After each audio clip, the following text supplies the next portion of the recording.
dans un film bouleversant qui nous raconte l'histoire de Corrie et Betsy ten Boom, de jeunes filles qui se trouvaient à Harlem pendant la guerre et qui ont sauvé la vie de dizaines de juifs.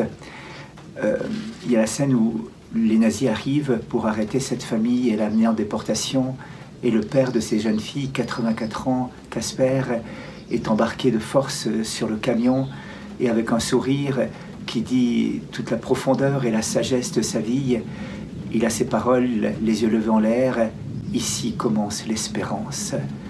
Il va partir vers son destin, et peut-être que l'espérance est justement à la fracture de nos vies, à la frontière de ce moment où on semble perdre pied dans l'existence. C'est là qu'elle va s'exprimer de manière tout à fait étonnante, parce que elle va venir finalement contrecarrer en nous deux attitudes. La première, ce serait la présomption, la croyance que l'on peut faire les choses par soi-même, que l'on peut réussir par soi-même, que l'on peut à la force du poignet accomplir les œuvres d'amour, de charité, les œuvres de vie. Et puis de l'autre côté, eh bien cette expérience aussi du désespoir devant l'échec, devant la fragilité, devant la faiblesse, devant l'incapacité qui se manifeste en nous. Saint Thomas d'Aquin nous dit que justement, la réponse au désespoir et à la présomption va être l'espérance chrétienne, qui a un langage, qui a une langue, et cette langue, c'est la prière. Pas n'importe quelle prière, celle de l'enfant, du Notre Père, qui finalement jaillit du cœur de celui qui sait qu'il a besoin de Dieu pour agir, que sans lui il ne pourra rien faire. Je me souviens toujours, quand je suis revenu à la foi, la grande question qui s'est posée n'était pas tellement celle de la souffrance. La souffrance, je savais que l'homme était capable de l'infliger à son semblable et je savais qu'elle existait dans ce monde. La seule question qui m'habitait, c'est: est-ce que Dieu est capable de tenir sa promesse?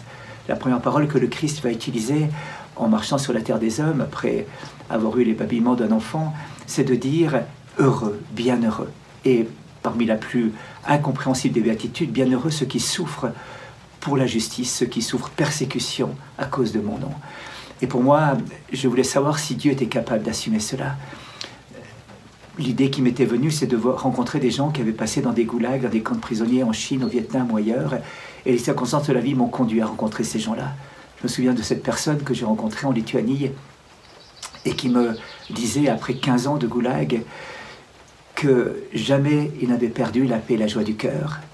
Je disais: mais comment est-ce possible de vivre une chose pareille? Et il me disait: il y avait dans mon cœur un sanctuaire secret où Dieu seul habitait. Aucun bourreau, aucun tortionnaire n'a pu rentrer là-dedans. Et dans ce sanctuaire secret du cœur, eh bien Dieu était là. L'abandon confiant entre les mains de Dieu réalisait en quelque sorte la béatitude que le Christ nous a annoncée. De sorte que le bonheur ne dépend pas des circonstances extérieures, il ne dépend pas des attitudes de la vie ou de ce qui pourrait advenir dans nos existences, il dépend de notre relation à Dieu.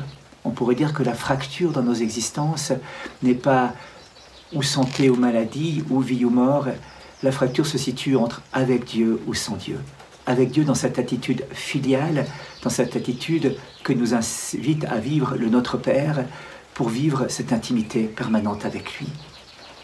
Dans une pièce de théâtre de Giraudoux, Électre, il y a cette scène où la femme Narcisse, une femme toute simple, se pose la question: comment appelle-t-on ce moment où on ne sait plus si c'est le jour ou la nuit, si les ténèbres semblent engloutir la lumière?